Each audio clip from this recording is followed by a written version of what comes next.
মাশাল্লাহ, বাড়িটা তো খুব সুন্দর হয়েছে।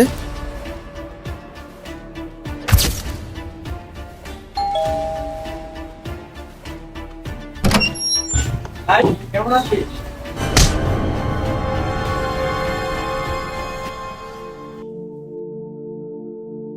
কিরে ভাই, তোরা আমাকে ধাক্কা দিলি কেন? কিসের ভাই? তুমি কে? তোমাকে তো ঠিক চিনতে পারছি না।